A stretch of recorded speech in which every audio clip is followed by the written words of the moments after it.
Hey fighters, Sean here with Know the Fight. Today we're going to talk about addiction. Let's go a few rounds.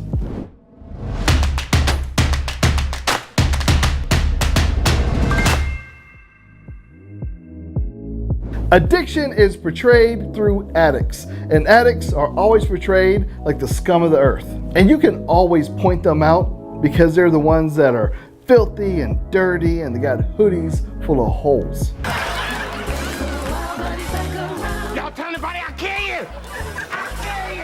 Yeah, addiction comes in all shapes and colors, from juicing to junk food, Percocet to porn. Not everybody's hooked on crack. Kids, there are a lot of double standards about drugs in this country. Now, I've never been addicted to anything in my life except for Freshly's cupcakes.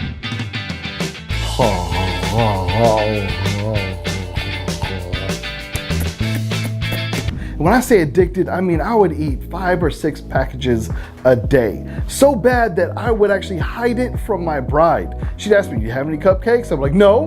"Why? What'd you hurt?" Recently I spoke to a stay-at-home mom who can't get through a day without painkillers. And I spoke to a dad who frequents porn shops and prostitutes. Now these are both addictions, but they're just not as evident as this. Peanut butter and cracks. And because it's not as evident, we lie to ourselves and say that we have it all under control, and that's simply because we hide it so well.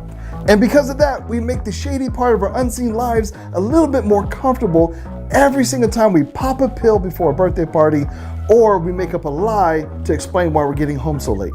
And a friend of mine that struggles with addiction told me it is impossible for you to be an addict and not turn into a liar. The distraction here is every single time we find out that somebody has an issue like addiction, we tend to treat them like the film industry does, viewing them as a broken people or judging them for not handling things the way we think they should. 1 Peter 4:8 says, "Above all, love each other deeply, because love covers a multitude of sins." And that's the thing, it takes a deep love to break something like addiction. And the fight is knowing that an addict isn't a problem to be solved, but a person to be loved. Now listen, by no means am I condoning addiction, or if you're married to an addict, that you have to stay with them in the depths of their addiction.